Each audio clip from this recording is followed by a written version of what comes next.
Mr. Ghaseminejad Tafreshi, at your consultation meeting, you discussed the importance of allowing for a diversity of opinions in a democratic society. Please share your recommendations on that topic.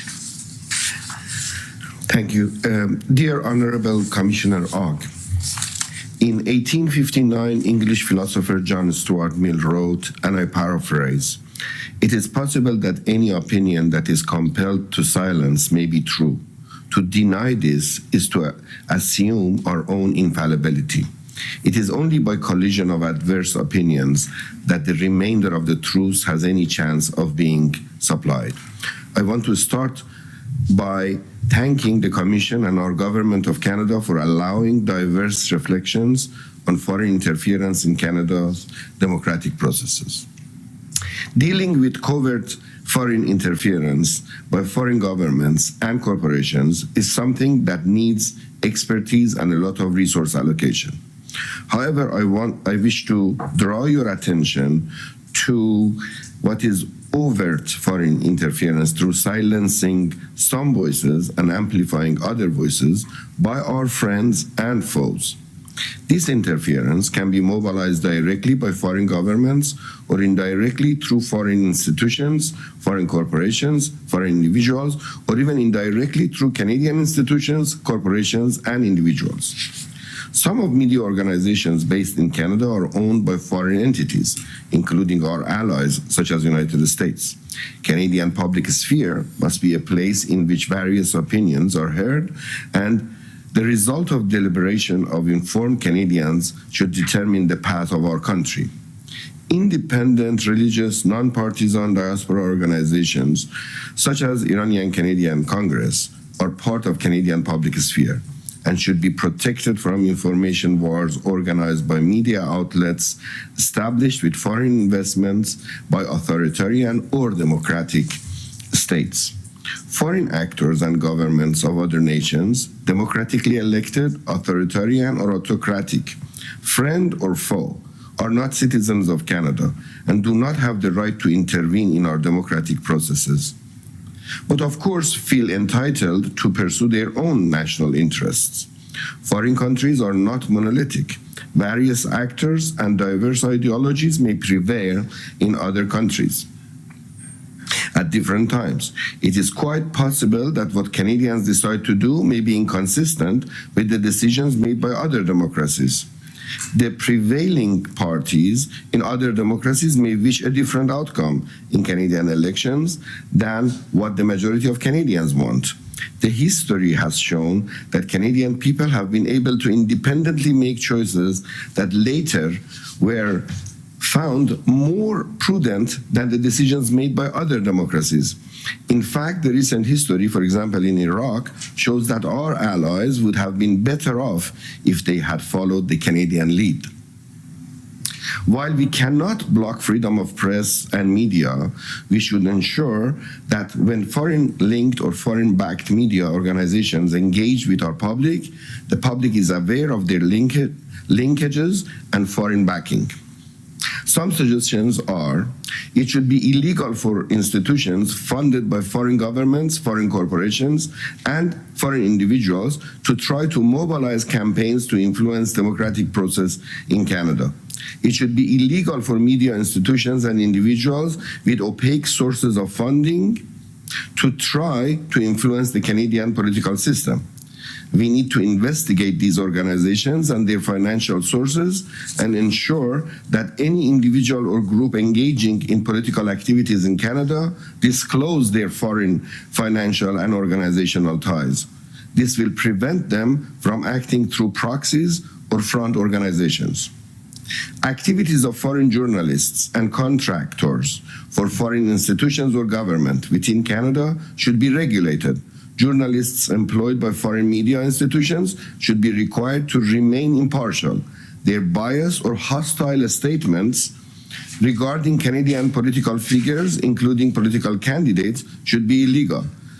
It should be required that such foreign-linked media organizations to be clearly identified and recognized when reporting or asking questions at Canadian political events. Furthermore, those who testify in front of parliamentary committees must be required to disclose any foreign ties, financial or organizational, as part of parliamentary records.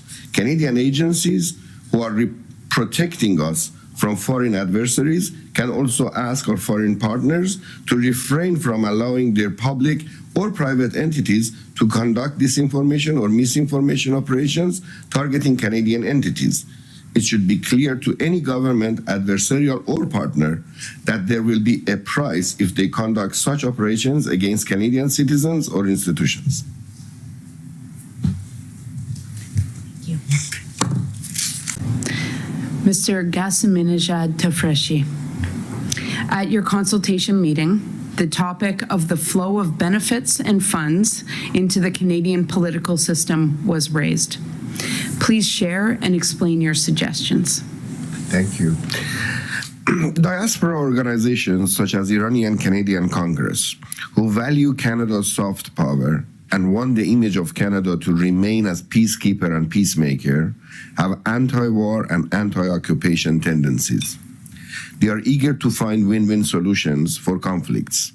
They may be at odds with the tendencies of those who see every situation as a win-lose game and see the use of force as the solution for every problem.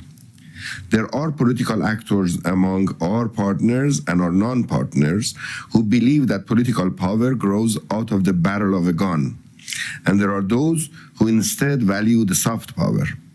While war is sometimes inevitable, often a win-win solution is possible. Presumption of the absolute truth of one solution or another to a given problem requires the assumption of infallibility. The worldview of war hawks in our allied nations and in other countries dictates an impossibility of the existence of win-win solutions. Therefore, they attempt to discredit and silence the organizations that do not echo their desire for a confrontational approach. But ideology is not the only factor. It is unfortunate that the privatization of military-industrial complexes all over the world has created incentives for adoption of such a worldview everywhere. At this dangerous moment in world history, many foreign actors have various incentives to interfere in Canada's political discourse. It should be self-evident that it must be illegal for Canadian political actors to engage in what is called favor economy by accepting favors from any channel that may give foreign actors the opportunity to funnel their funds and then influence Canadian political system. All foreign powers, including parties who may come in power in our partner states, may use Canadian think tanks, diaspora organizations, and other non-governmental institutions to sway our political actors toward their ideological ends. Whether or not institutions are aware that their actions is affected by their funding is not important, because funding influences the output of organizations regardless of the amount of their confidence in themselves.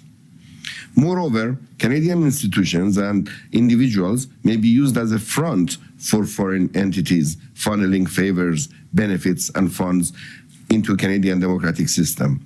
Entities whose interests are not aligned with national interests of Canada should be monitored for such interference, but authorities should not give Canada's supposed allies a free pass for funneling money into Canadian democracy and public sphere.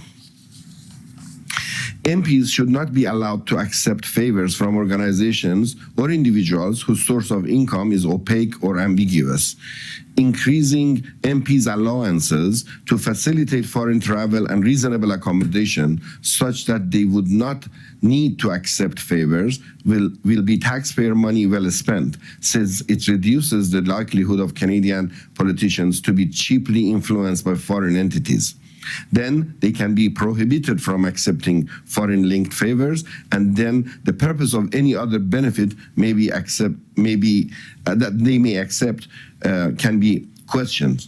All non-governmental institutions who interact in public sphere in Canada should be prevented to be used as middlemen to channel the favors to Canadian political actors. It should be illegal for think tanks and lobbyists, Canadian or foreign, to conceal the evidence of any foreign funding by any source, and they should be mandated to disclose their sources of funding. Canadians have every right to know the identities of states, corporations, or foundations they are funding, what influences their public discourse. Universities and think tanks who accept foreign-linked funding should be required by law to disclose the sources of their funding. All individuals, institutions who provide funding, favors, or benefit to actors in Canadian democracy should be registered with lobbyist status and disclose all their sources of income and spending. A little more time.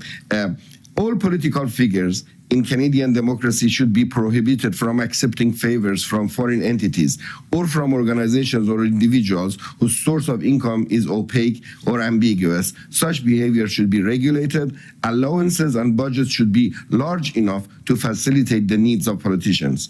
I will finish with a quote from the wonderful Canadian TV series Murdoch Mysteries. In it, while Detective William and Dr. Julia used the most advanced technologies of the time to find criminals, the Inspector Breckenridge had one advice that often helped the start of their very technical investigation. His advice was, follow the money. Thank you. Thank you, sir.